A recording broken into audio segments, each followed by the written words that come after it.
Hello friends, कैसे हो आप। इस वीडियो में हम आपके लिए लेकर आए हैं captain America civil war movie का हिंदी एक्सप्लेनेशन। आपको ये वीडियो कैसी लगी हमें कमेंट्स में जरूर बताएं और साथ ही हमारे चैनल को भी सब्सक्राइब करें। तो चलिए दोस्तों शुरू करते हैं। इस मूवी के स्टार्ट में हमें दिखाया जाता है कि बग्गी बांस हाइड्रा के बेस में है, जहां पर उसके ब्रेन को वॉश किया जा रहा है। विंटर सोल्जर और बग्गी बांस एक ही हैं, यानी कि विंटर सोल्जर का नाम ही बग्गी बांस है। उसको एक काम के लिए तैयार किया जा रहा है। उसका ब्रेन वॉश करने के बाद उसको एक मिशन पर भेजा जाता है, जहां पर हमें दिखाया जाता है कि बग्गी बांस ही गाड़ी का पीछा करता है और उसका एक्सीडेंट करवा देता है और उस गाड़ी की डिग्गी से वो एक सीरम लेकर निकल जाता है। ये एक सुपर सीरम सोल्जर है। जिस गाड़ी का उसने एक्सीडेंट किया था, ये गाड़ी दरअसल आयरन मैन के पेरेंट्स की थी, यानी कि टोनी स्टार के पेरेंट्स की। इस एक्सीडेंट में आयरन मैन के पेरेंट्स मर जाते हैं। इसके बाद मूवी की कहानी शिफ्ट होती है प्रेजेंट में, जहां पर हमें कैप्टन अमेरिका और उसके कुछ साथी दिखाई जाते हैं। ये सबके सब नाइजीरिया के लैब में है। वहाँ पर एक सोल्जर को, जिसका ब्रेन बिल्कुल बग्गी बांस की तरह वॉश किया गया है, उसको एक बायोलॉजिकल वेपन चुराने से रोक रहे होते हैं। कैप्टन अमेरिका के साथ उसकी पूरी टीम भी थी। अब वो एक सुपर सोल्जर बचता है और उसके सामने कैप्टन अमेरिका था। अब कैप्टन अमेरिका और सुपर सोल्जर के दरमियान फाइट होती है। वह पर सुपर सोल्जर उस फाइट के दरमियान एक बॉम्ब को एक्टिव कर देता है जो उसकी बॉडी में था। तभी वहां पर ब्लास्ट होता है। इससे पहले कैप्टन अमेरिका को कोई चोट पहुंचती, वहां पर वांडा अपनी सुपर पावर से एक बिल्डिंग में फेंक देती है, पर उस ब्लास्ट की वजह से बहुत सारे मासूम लोगों की जान चली जाती है। हालांकि वांडा ने वहां पर जानबूझ के नहीं किया था। उसको इसके बात का बहुत ज्यादा दुख होता है। कैप्टन अमेरिका उसके पास जाता है। वो कहता है कि ये हम दोनों की गलती है और हमारे काम में ऐसा होता रहता है, और अगर हम इस बारे में ज्यादा सोचेंगे तो कभी भी अपना काम नहीं कर पाएंगे। अब हमें दिखाया जाता है कि एवेंजर्स की एक मीटिंग होती है, जहां पर मीटिंग के बाद एवेंजर्स को बताते हैं कि आज तक एवेंजर्स में जितने भी मिशन किए गए हैं, उनमें आज तक अपने दुश्मन को मात दी है, लेकिन इस काम में कई लोगों की मासूम जान भी ली है, और तुम सब एवेंजर्स मेरी नजर में खतरा हो, जो बिना परमिशन के किसी न किसी कंट्री में चले जाते हो और वहां पर जाके तोड़ फोड़ करते हो, जिससे कई मासूम लोगों की जान जाती है। लेकिन अब ऐसा नहीं होगा। मेरे पास एक इस बात का हल है। वो वहां पर सबको एक एग्रीमेंट देता है जिसका नाम है सोकोविया अकॉर्ड्स, और इसमें इस बात को लिखा हुआ था कि एवेंजर्स अपनी मर्जी से कहीं भी किसी भी कंट्री में नहीं जा सकते, और वो एक प्राइवेट ऑर्गेनाइजेशन नहीं रह गई, बल्कि अब लोग यूएन के अंडर काम करेंगे। जैसे ही यूएन उनको ऑर्डर देगी वो काम करेंगे। वहाँ पर हम आयरन मैन यानी कि टोनी स्टार को भी देखते हैं, जो इस बात पर एग्री होता है, क्योंकि वो इस बात को जानता था कि उनकी फाइट के दौरान मासूम लोगों की जानें जाती हैं। यहाँ पर टोनी स्टार अपने पहले मिशन को याद कर रहा था, जिस मिशन की वजह से बहुत ज्यादा बर्बादी हुई थी। यहाँ पर वो इस सब का जिम्मेवार अपने आप को कह रहा था, इसलिए वो सोकोविया अकॉर्ड्स के एग्रीमेंट पर तैयार था। लेकिन यहाँ पर कैप्टन अमेरिका इस एग्रीमेंट पर साइन नहीं करना चाहता था, क्योंकि उसको गवर्नमेंट पर बिल्कुल भी भरोसा नहीं था। वो अपने आप पर ज्यादा बिलीव करता था। इस वजह से अब कैप्टन अमेरिका इस एग्रीमेंट पर साइन करने से इनकार कर देता है, और इस तरह हम देखते हैं कि एवेंजर्स दो टीमों में बट जाते हैं। एक टीम थी टोनी स्टार की, जो सोकोविया अकॉर्ड्स पर साइन करना चाहते हैं, और दूसरी टीम थी कैप्टन अमेरिका की, जो किसी के भी अंडर काम करना नहीं चाहती थी। वो अपने फैसले और लड़ाई को खुद से लड़ना चाहती थी। इसके बाद हमें एक जिमो नाम का आदमी दिखाई देता है, जो सोकोविया में पहले कर्नल था, जहां पर एवेंजर्स और अल्टन के लड़ाई में कई मासूम लोगों की जान गई, पर अब वो एक टेररिस्ट बन चुका था। वो किसी भी कीमत पर एवेंजर्स से बदला लेना चाहता था। अब वो हाइड्रा के हंटर के पास जाता है। वहां जाकर वो हाइड्रा की एक खुफिया बुक को हासिल कर लेता है, जिसमें हाइड्रा की सुपर सोल्जर की सीक्रेट थी। उस बुक में ऐसे वर्ड्स को लिखा गया था जिसको बोलने के बाद हाइड्रा के सुपर सोल्जर से कोई भी काम करवाया जा सकता था। इसके बाद हमें वकांडा के किंग को दिखाया जाता है, जो टोनी स्टार को मिलके बहुत खुश होता है कि उन्होंने एग्रीमेंट पर साइन कर दिया। तभी वहां पर एक बॉम्ब ब्लास्ट होता है, जिसमें वकांडा का किंग की डेथ हो जाती है। किंग का चेला उनकी डेथ से टूट जाता है, यानी कि ब्लैक पैंथर, जिसको हम जानते हैं। वो लोग सीसीटीवी की फुटेज को चेक करते हैं तो उसमें दिखाया जाता है कि जिस आदमी ने बॉम्ब ब्लास्ट किया था उसकी शक्ल बिगी बांस से मिलती। इसलिए ब्लैक पैंथर अब बिगी बांस को किसी भी तरह खत्म करना चाहता था।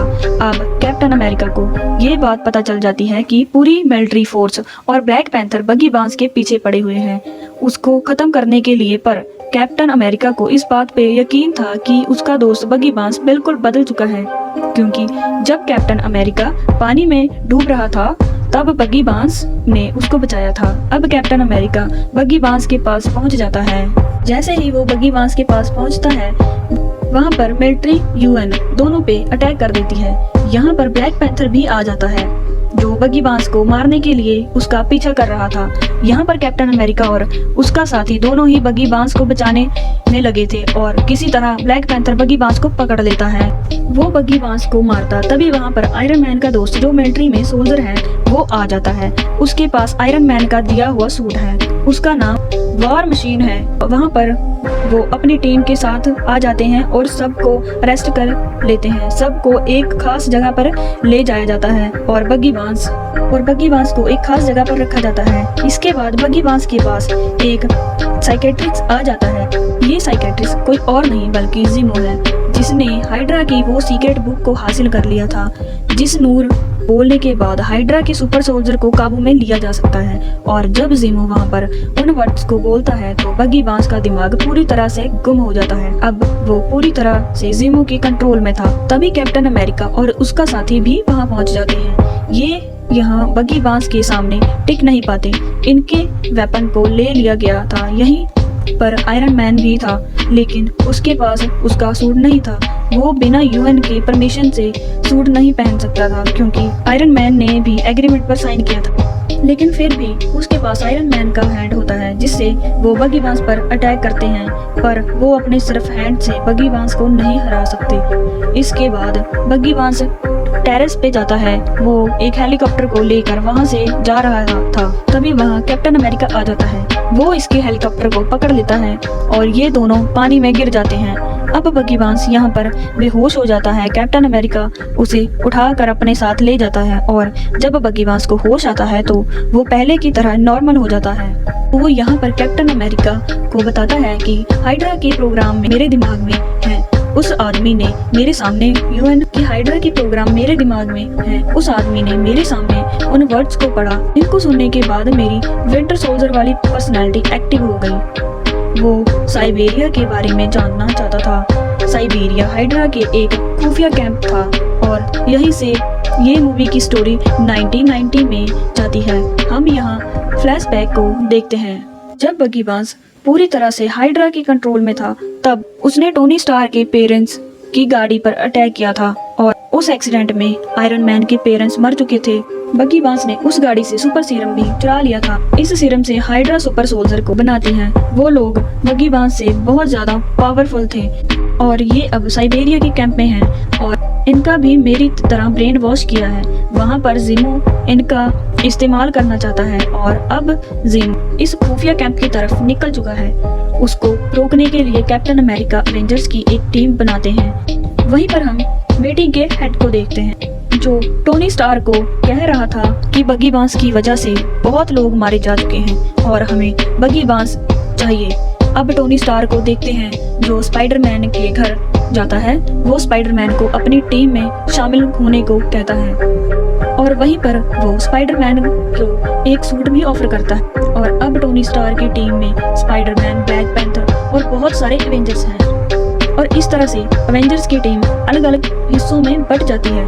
अब दोनों टीम एक दूसरे के नहीं सामने होती है। दोनों टीमों में सुपर फास्ट फाइट होती है।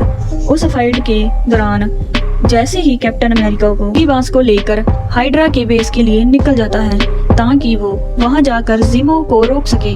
कैप्टन अमेरिका और बगी बांस को पकड़ने के लिए आयरन मैन और जेम्स स्टोन उसके प्लान की तरफ उड़ते हैं और उनके पीछे फॉल्कन भी होता है। जेम्स स्टोन फॉल्कन से कहता है कि उनको नीचे गिरा दो। जेम्स स्टोन पीछे से अपनी रेस छोड़ता है तो फॉल्कन पीछे हट जाता है और उनकी रेस की वजह से जेम्स स्टोन नीचे गिर जाता है। वो जमीन पर गिर जाता है और जेम्स स्टोन पूरी तरह से इंजर्ड हो जाता है।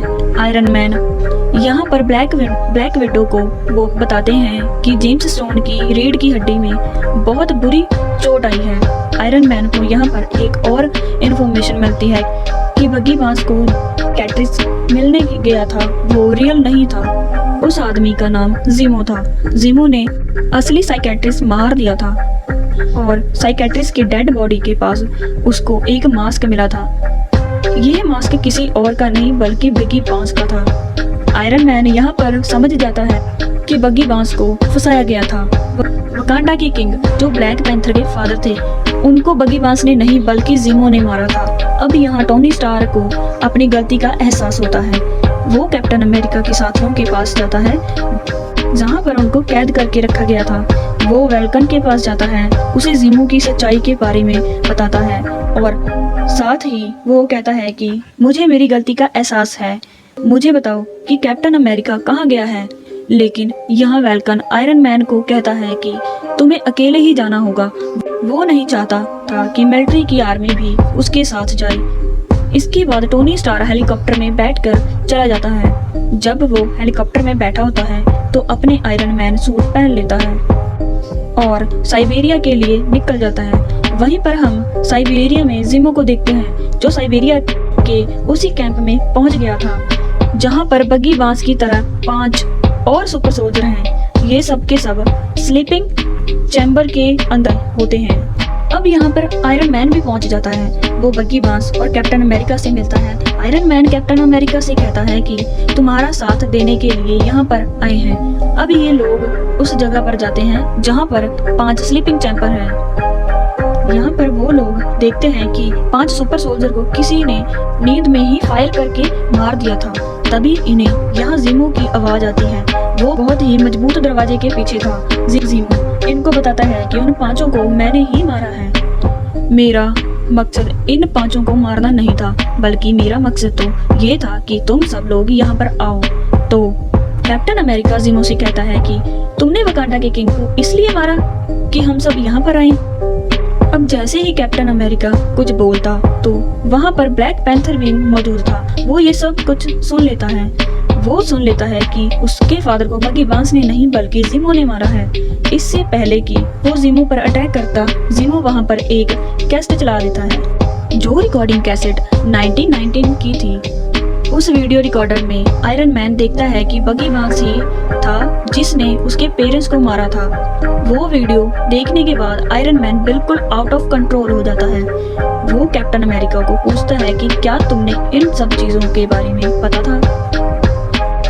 तो जैसे ही कैप्टन अमेरिका बोलता है, आयरन मैन उस पर अटैक कर देता है। साथ में ही वो बगी बांस को भी मारना चाहता था। इन तीनों के दरमियान खतरनाक फाइट होती है जिसमें आयरन मैन बगी बांस को मारना चाहता था, लेकिन कैप्टन अमेरिका बगी बांस को बचाना चाहता था। इसलिए नहीं कि वो उसका दोस्त है, बल्कि वो ये जानता था कि बगी बांस ने सब कुछ किया था, वो उसके कंट्रोल में नहीं था। वो उस समय हाइड्रा के कंट्रोल में था। अब इन तीनों के दरमियान खतरनाक फाइट होती है।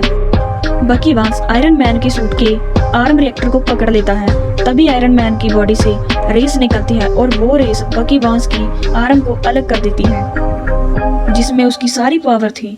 इसके बाद वो कैप्टन अमेरिका को मारने वाला था, पर जैसे ही वो कैप्टन अमेरिका पर अटैक करने वाला था, बगी बांस उसका पाँव पकड़ लेता है जिससे कैप्टन अमेरिका को मौका मिल जाता है और वो टोनी स्टार यानी कि आयरन मैन को जमीन पर मारता है। वो अपनी शील्ड से आयरन मैन के मास्क पर अटैक कर रहा था जिससे उसका मास्क टूट जाता है। अब वो उसके चेहरे पर नहीं बल्कि उसके आर्म रिएक्टर पर अटैक करता है जिससे आयरन मैन का पूरा सूट ही डेड हो जाता है। कैप्टन अमेरिका चाहता तो आयरन मैन यानी कि टोनी स्टार को मार भी सकता था, लेकिन वो ये जानता था कि टोनी स्टार का गुस्सा बिल्कुल जायज था। इसके बाद वो अपने दोस्त को लेकर जा रहा था। कैप्टन अमेरिका जब यहाँ से जा रहा था तो टोनी स्टार उसको कहता है कि ये शील्ड मेरे फादर ने तुम्हें दी थी और तुम उसके बिल्कुल काबिल नहीं हो। तभी कैप्टन अमेरिका उस शील्ड को वहीं पर फेंक देता है। वहीं पर दूसरी तरफ ज़ीमो को दिखाया जाता है, जिसके पास ब्लैक पैंथर पहुंच चुका है। ज़ीमो ब्लैक पैंथर को बताता है कि मेरा बेटा अवेंजर्स का बहुत बड़ा फैन था, पर अवेंजर्स ने जब स्कोविया पर अटैक किया तो उसमें मेरा बेटा और मेरी वाइफ सबके सब मारे गए। इसलिए मैं एवेंजर्स से बदला लेना चाहता था। मैं उनको आपस में लड़वाना चाहता था और वो काम मैंने पूरा कर दिया। तुम्हारे फादर एक बहुत अच्छे इंसान थे, इस बात का मुझे अफसोस है। और अब यहाँ पर ज़ीमो अपने आप को शूट करना चाहता था, मगर ब्लैक पैंथर उसको रोक लेता है और उसे ऑरेडिस को सौंप देता है। वहीं पर हमें टोनी स्टार्क को भी दिखाया जाता है। उसके दोस्त के फाइट के दौरान पाँव बिल्कुल खराब हो चुके थे। वो उसके लिए सॉक्स स्केलेटन पाँव बनवा देता है, जिसे पहनकर एक बार फिर वो चल सकता है। मूवी के लास्ट में हमें वकांडा कंट्री दिखाई जाती है, जहां पर बकी बांस को एक स्लीप बेस में डाल दिया जाता है ताकि वो अपने ब्रेन को पूरी तरह से रिकवर कर सके और कभी भी उसके ब्रेन को कंट्रोल ना किया जा सके। पोस्ट क्रेडिट्स स्कीम में हमें स्पाइडरमैन को दिखाया जाता है, जिसको आयरन मैन की तरफ से एक गिफ्ट मिलता है जो कि एक वेब शूटर है। और इसी के साथ सिविल वॉर कैप्टन अमेरिका यहीं पर खत्म हो जाती है। अगर आपको ये वीडियो अच्छी लगी तो इसे लाइक जरूर करें और हमारे चैनल को भी सब्सक्राइब करें। धन्यवाद।